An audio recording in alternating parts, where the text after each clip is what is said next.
Bonjour et bienvenue dans la deuxième partie de la vidéo consacrée aux 12 grosses erreurs que font la majorité des entrepreneurs. Si vous n'avez pas encore vu la première partie de cette vidéo et les 6 premières grosses erreurs, je vous invite à cliquer ici pour regarder la vidéo si vous êtes sur YouTube, et si vous êtes sur mobile, vous pouvez regarder dans la description de la vidéo. La 7e grosse erreur que vous pourriez faire en tant qu'entrepreneur, c'est pivoter marketingment parlant trop peu souvent. Le pivot en marketing, c'est de pouvoir s'adapter aux opportunités, de s'adapter au marché. Lorsque vous avez une opportunité au niveau de votre marché, lorsque vous repérez un besoin chez votre client, eh bien il est possible de pivoter, c'est-à-dire de changer l'axe de votre projet, de potentiellement par exemple changer de client cible, de changer de produit ou de service, ou de changer quelque chose dans votre communication. Eh bien, il arrive bien souvent que lorsque l'on a une idée en tête en tant qu'entrepreneur, eh bien on se dit « non, c'est comme ça que je le vois, c'est comme ça que je le veux ». Le problème, c'est que s'il n'y a pas de réponse de la part du marché, s'il n'y a pas de réponse de la part de vos clients cibles, eh bien vous avez beau avoir votre idée en tête, c'est toujours le marché et le client qui a raison.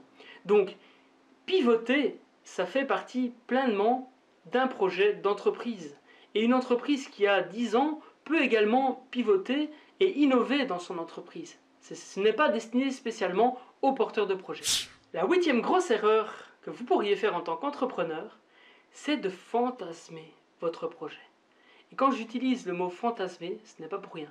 C'est parce que cela reste un fantasme dans votre tête. Vous vous dites « Ok, je veux faire absolument le business plan parfait. Je veux faire le plan marketing parfait. Je veux que tout soit parfait. » Et votre projet ne voit jamais le jour. J'ai vécu cela et c'est pour cela que je me permets de partager avec vous cette erreur-là, parce qu'elle est vraiment importante. Vous devez passer à l'action. Poser des petites actions, adopter le concept Lean Startup. Si vous êtes intéressé par cette thématique-là, je ferai des vidéos et il y a également des livres. Vous tapez Lean Startup, L-E-A-N-S-T-A-R-T-U-P sur Internet et vous allez trouver des informations. Il y a également le livre d'Eric Ries, il y a également la méthode Running Lean. Bref, il y a plein de lectures à ce sujet-là.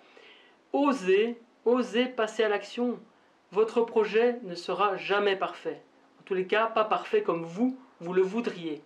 Mais ce n'est pas ce qui compte. Ce qui compte, c'est d'obtenir des résultats, de faire rentrer de l'argent dans votre activité. C'est ça l'objectif d'une entreprise, c'est de générer de l'argent en aidant ses clients.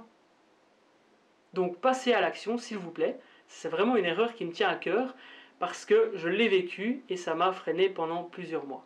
La 9e grosse erreur, c'est de croire aux success stories. Entreprendre, c'est vraiment une aventure formidable. Et il y a des livres qui nous racontent les succès d'autres personnes. Les succès qui sont inspirants.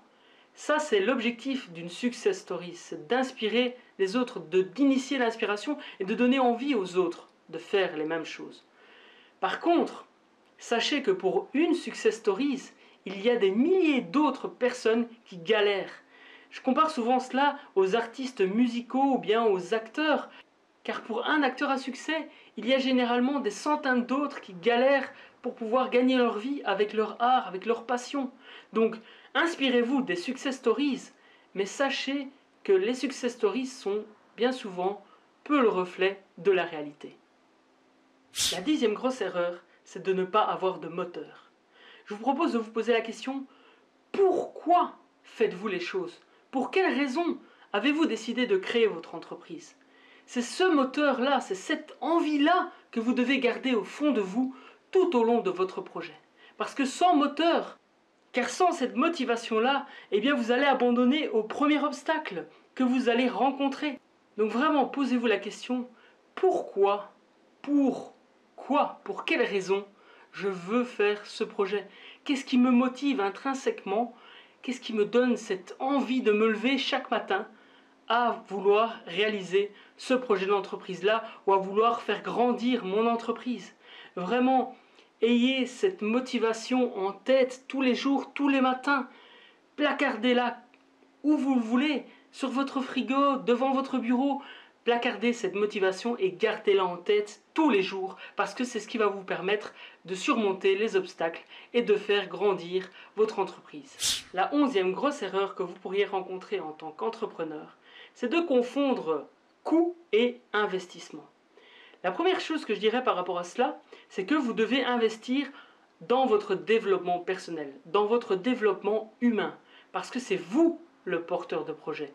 Vous êtes la personne qui porte votre activité, qui porte votre projet. Et donc, c'est grâce à vous que votre projet va pouvoir avancer. Grâce à vous seul dans un premier temps, et grâce à vous et votre équipe dans un deuxième temps. Donc, il est important de prendre soin de vous et de vous développer, de développer votre potentiel humain. Ça, c'est la première chose. Et ça, c'est un des meilleurs investissements que vous pourriez faire. Si vous deviez choisir entre un outil et un livre de développement personnel, je vous assure, prenez le livre de développement personnel et apprenez à vous connaître. Plus vous vous connaîtrez, plus votre activité se portera mieux. La deuxième chose que je souhaite vous dire par rapport au coût et investissement, il faut vraiment voir les dépenses que vous faites pour votre activité en termes d'investissement. Il existe des bons investissements et il existe des investissements que l'on peut améliorer. D'un autre côté, il existe des coûts, c'est-à-dire que ce sont des investissements qui sont inutiles et qui peuvent être lâchés, qui peuvent être abandonnés. Par rapport à ces deux types d'investissements, que ce soit le bon ou celui qui peut être amélioré, imaginez que vous ayez un outil qui vous permet de gagner 1 heure par mois. Eh bien, cette heure que vous allez gagner, vous allez pouvoir peut-être la prester pour un client. Et donc, vous allez gagner de l'argent. Donc, si d'un côté, ça vous coûte 30 € et que de l'autre côté, ça vous en rapporte 60, eh bien, foncez parce que vous êtes gagnant quoi qu'il arrive. Il y a également la possibilité de gagner en qualité de vie. Ça ne doit pas spécialement être de remplacer cette heure de cette heure gagnée par 1 heure de prestation. Vous pouvez vous dire que, ok, tous les mois je vais gagner 1 heure et pendant cette heure-là, je vais pouvoir aller m'occuper de ma famille, je vais pouvoir aller faire un tour avec les enfants, je vais pouvoir aller faire du sport, je vais pouvoir me préparer un bon petit plat, etc., etc. Donc voyez vraiment en termes d'investissement et réfléchissez à ce que d'un côté, la dépense vous coûte et de l'autre côté, ce que cette dépense vous rapporte. Il faut oser investir vos premiers euros dans votre activité et oser réinvestir une partie de vos premiers bénéfices pour faire grandir votre business. La 12e grosse erreur que vous pourriez rencontrer en tant qu'entrepreneur, c'est de rester seul dans votre coin. Il faut absolument que vous vous créez des environnements gagnants. C'est la raison pour laquelle, par exemple, je vais dans des espaces de coworking. C'est la raison pour laquelle vous devez aller à la rencontre des autres, que ce soit des entrepreneurs, des fournisseurs. Vous pouvez aller dans des espaces de travail partagé, vous pouvez aller à la rencontre d'autres entrepreneurs dans des événements networking. Sortez de chez vous, il y a des séminaires, des conférences, il y a des tas de choses faites dans votre région, j'en suis persuadé. Vous tapez entrepreneur plus le nom de votre région sur internet et vous allez trouver tout un tas de choses tout un tas d'événements qui vont vraiment vous permettre d'augmenter votre réseau. Et comme le dit Napoléon Hill, une chose importante, c'est le réseau. C'est le carnet d'adresses que vous avez. Ça, c'est vraiment super important en tant qu'entrepreneur. J'ai été ravi de partager ces 12 grandes erreurs que font la majorité des entrepreneurs avec vous. Indiquez en commentaire de cette vidéo quelle est l'erreur dans laquelle vous vous retrouvez le plus. Partagez cela avec la communauté et on échangera avec grand plaisir. Partagez cette vidéo si elle vous a plu. On se retrouve très prochainement pour de nouveaux partages. Souvenez-vous que tout est possible à partir du moment où vous l'avez décidé. Portez-vous bien et plein de succès à vous.